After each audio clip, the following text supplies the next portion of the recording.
And Cape Police have now launched a massive manhunt for suspects wanted in two separate incidents of violence last night in Bityi in just the last 24 hours. In the first, the mother of the traditional leader, Chief Zanomthetho Mtirara, Nogcinile Mtirara, was gunned down just outside of Mthatha by two unknown gunmen. A case of murder has been opened there. In the second incident, 5 grade 12 learners, matriculants from a local school in the same area, were robbed of their valuables and then raped. Also last night. Police still investigating whether there's a connection between the two cases. They've asked for anyone with further information to come forward. Newzroom Afrika's Ntsiki Nohiya following this for us. Ntsiki, good morning to you. You're now at the site of one of these crimes. What can you tell us? Well, good morning, Stephen. Yes, we are at the Mtirara homestead. This is the home to the late Nogcinile Mtirara, who is the mother to Pupils. On my right-hand side, we're about to talk to about what transpired last night. We understand that we were speaking to the local leader, the religious leader here in the community, Reverend Sizwe Nyembenya, who was painting a picture for us of how the two gunmen entered the house behind me and they were asking for Pupils. Pupils, as you are about to talk to us, we were speaking to Utata Usizwe Nyembenya, and he said these people were looking for you, and we understand that you were at the forefront in the fight against crime in the community. Tell us, what did you hear last night? Last night I slept very early because I was coming from the fields. So rain catch me.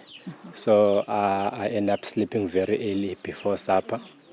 Then I think it was around past 11 to 12 when I heard a noise and I heard a voice of my mother asking who are you and what do you want.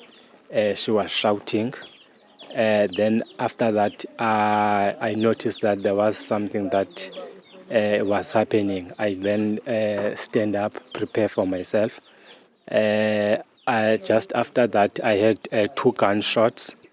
Then someone opened my room door, and I hit him. But unfortunately, it was not one of the perpetrators. It happens that it was one of our cousin's sister was running to my bedroom asking for help. Then when I check on the passage, my mother was lying down, full of blood.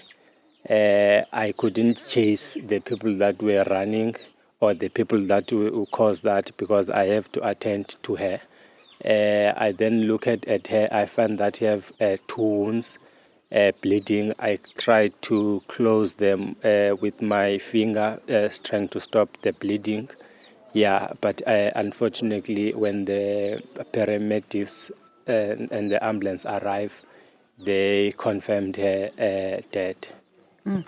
We understand that, according to Reverend Nyembenya, this was perhaps a sort of revenge because you were fighting crime here in the community after 2 people were hacked to death and 1 homestead was torched. We covered that story and no one was arrested, and the community took the law into their own hands. They apprehended them and they allegedly poisoned them, and one of them sadly passed away and 1 survived, and that one is a parolee. Do you think that has got something to do with that?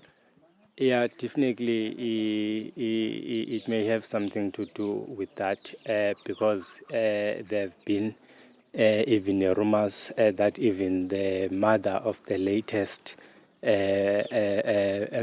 boy, she have vowed saying that she will find a way of a revenge. And it also made happen that these were the peers of the disease and with the one that was in prison. Yeah. How does this make you feel as someone belonging to the traditional leader? Your father, your brother rather, I understand Zanomthetho, the late Zanomthetho was a chief, and you were fighting crime, and this is happening. What do you think? I mean, probably I must put it that way.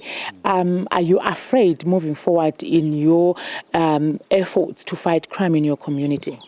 Definitely, we're all going to die. Even the perpetrators themselves, they are going to die. So I'm not scared.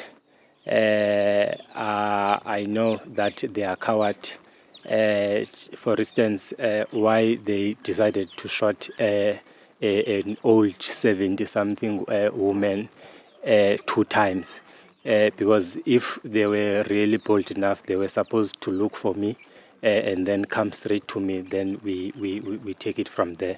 It's very painful, this thing of crime, because it have become our daily bread.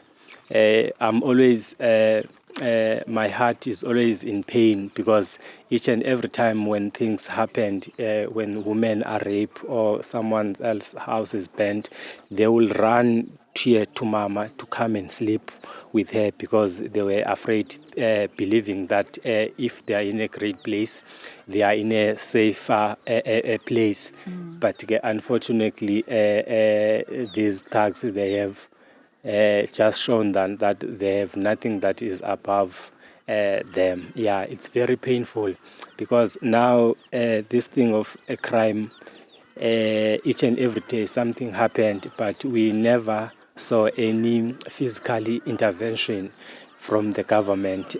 What they do, they will just do an event here whereby there will be a lot of people and they will talk. None of the things that we have requested to them to assist us they've taken. We have asked for a mobile police station. It was never shown up. We have asked for Apollo lights. It have never shown up. That it tells us that we have to know that we are at our own.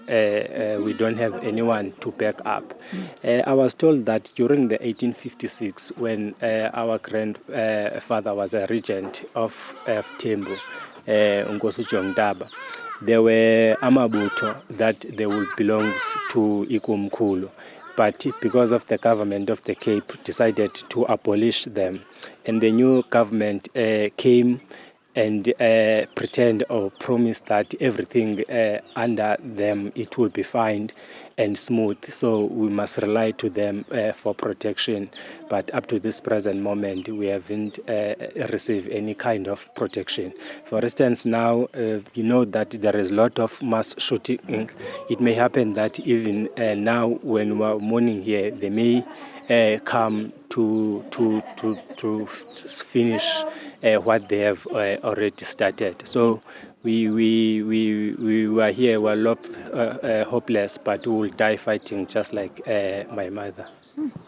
Thank you so much, Ntsiki Mtirara, the last born of the late Nogcinile Mtirara, Stephen, saying that they are not going to be deterred by high crime rates here, and they are, as much as it's said that they lost their mother in this fashion, but they will continue fighting a crime that is ravaging this community moving forward, and the fact that they were promised, protection by the sitting government, but that did not materialize. However, they will definitely live on his mother's legacy of fighting crime in this community. Stephen. Ntsiki Nohiya, thank you very much indeed. Very difficult circumstances that we're looking at there. Incredible to see that that's all happened so quickly. Well.